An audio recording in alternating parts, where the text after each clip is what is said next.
Alors encore une autre vidéo sur les fantômes, les esprits, les âmes et ce qui peut se passer.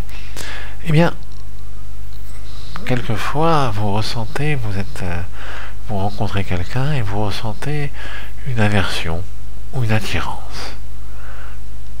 Tout à fait étonnant. Eh bien, sachez que très très souvent, il s'agit de quelqu'un que vous avez rencontré dans une autre incarnation. Alors, juste petite parenthèse, le judaïsme et la Kabbale croient aux incarnations et aux réincarnations. Elle en parle énormément. Alors en cela, elle se rapproche énormément de l'hindouisme. Il y a des maîtres de la Kabbale, des maîtres kabbalistiques qui disent qu'il peut y avoir 4 incarnations, d'autres qui disent qu'il peut y avoir 1000 incarnations. Alors, oui, il y a des incarnations dans lesquelles vont se réparer des choses qui ont été faites dans d'autres incarnations. Alors, c'est quoi une incarnation? Alors, une incarnation, c'est comparé, l'homme est comparé à un arbre des champs. L'âme est l'arbre, le champ, la terre, c'est le corps. Et donc, en quelque sorte, Dieu prend à chaque fois cet arbre et le met dans une autre terre, jusqu'à ce que cet arbre donne tous ses fruits le plus possible de fruits. Quand il aura fini de donner tous ses fruits, eh bien, il ira, je ne sais pas, dans un paradis ou quelque part, mais il faut qu'il le fasse. C'est cela, donc, le sujet de l'incarnation. Donc je disais, vous rencontrez quelqu'un, vous avez une aversion ou une attirance. Ça ne veut pas dire que cette personne vous a fait du mal dans une autre incarnation. Ça veut dire simplement qu'il y a eu un rapport entre vous. Il y a une histoire d'un maître qui se trouvait à Bagdad, le Ben Ishraï, il y avait une femme dans son entourage qui détestait sa belle-fille. Et le Ben Ishraï lui a expliqué, ce maître lui a expliqué qu'en fait sa belle-fille était la réincarnation d'une fille qu'elle avait perdue il y a très très longtemps. Et que cette fille donc devait se réincarner en sa belle-fille parce que Dieu voulait qu'il y ait une réunion entre ces deux personnages qui n'aurait pas pu être fait lorsqu'ils étaient frères et sœurs et qui allait donner effectivement des fruits extraordinaires. Donc et là elle a compris que cette aversion qu'elle avait pour cette belle-fille était anormale et liée à cette ancienne incarnation. Donc vous voyez que là il s'agit d'une aversion pour quelqu'un, et pourtant dans l'incarnation précédente c'était quelqu'un qui était énormément aimé. Donc il peut y avoir aussi une attirance pour quelqu'un qui ne correspond pas à quelque chose de bien pour vous, qui dans une incarnation précédente était néfaste à votre rencontre. Alors ça aussi, ça peut se faire parce que c'est comme s'il y avait une volonté de réparation qui va se faire. Il y a eu quelque chose de mal qui s'est passé entre vous et ça doit se réparer. C'est pour ça que quelle que soit la personne en face de qui vous êtes, que vous ayez une aversion ou une attirance, il faut de votre part ne répandre que le bien, ne répandre que quelque chose de positif.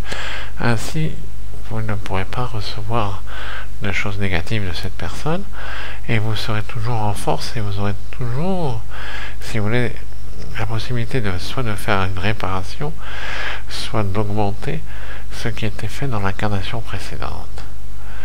Alors, les incarnations, c'est un sujet très long. Il y a des, je vous l'ai dit déjà, l'esprit, l'âme se divise en plusieurs parties. On peut être habité par l'âme d'un maître ou par l'âme de quelqu'un, une âme néfaste ou un esprit néfaste. Et par exemple, lorsque quelqu'un est en colère, il dit t'es hors de moi. Alors hors de soi, alors qu'est-ce qui habitait à l'intérieur de vous? Eh bien, quelque chose de démoniaque. Bon, je dis démoniaque. Ça ressemble, les démons, à ce dont on parle dans les films. Dans les films d'horreur. Eh bien, je vais vous expliquer ce que c'est qu'un démon. Il y a un mot hébreu qui s'appelle dimion, qui veut dire la ressemblance. Et la ressemblance, dimion, ça ressemble à démon. Pourquoi? On dit qu'ainsi, comment se sont créés ces démons? Ils devaient avoir un corps comme l'humain, mais lorsque la création du monde s'est arrêtée d'un coup par la venue du Shabbat, il y a eu un arrêt à la création du monde, donc ils n'ont pas eu le temps d'être créés de façon matérielle, corporelle, comme les animaux, comme les plantes, comme les humains.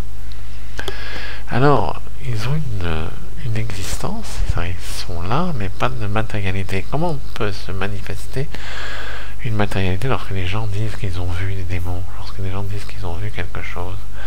Eh bien simplement, c'est le dybion, c'est-à-dire la ressemblance, la force de la ressemblance.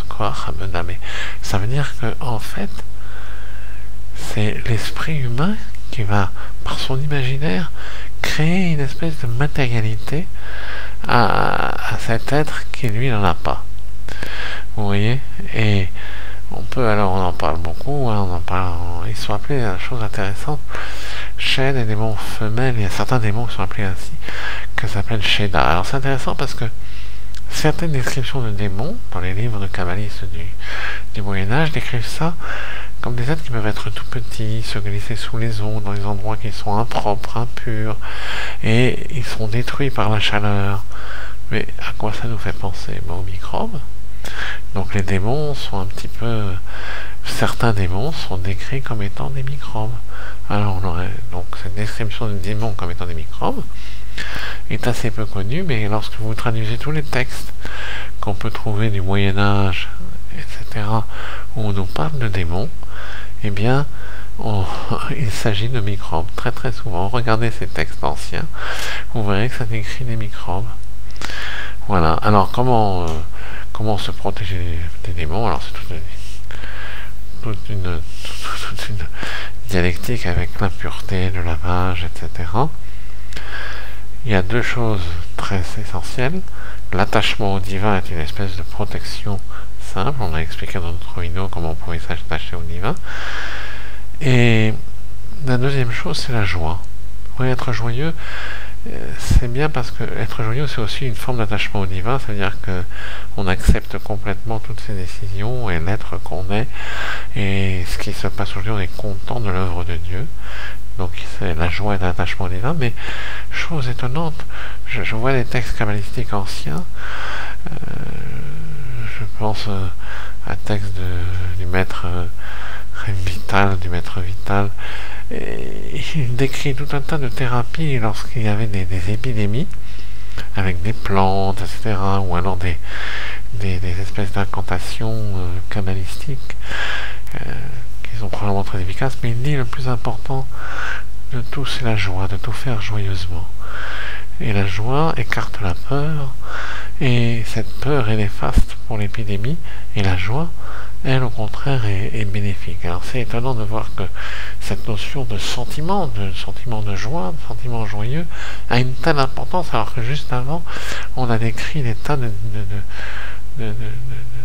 rituels kabbalistiques ou d'actions médicales par des plantes, etc. Vous voyez d'ailleurs, dans le texte du maître Vital, il donne les deux moyens. Il dit voilà les plantes qu'il faut, mais on peut utiliser aussi la manière spirituelle, et là cette fois-ci c'est avec des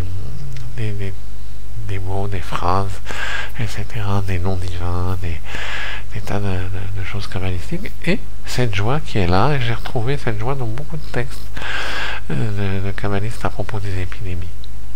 D'accord? Donc vous voyez, il y a des formes d'esprit, d'âme, de démons, etc. Et ça correspond à beaucoup de choses, des analyses qu'on peut faire et qui sont toujours très très intéressantes. Ah, j'oublie toujours de le dire, si ça vous a plu, n'oubliez pas de liker, donc n'oubliez pas de transmettre, donc au maximum de gens, donc comme ça ils pourront le voir, et de vous abonner, si le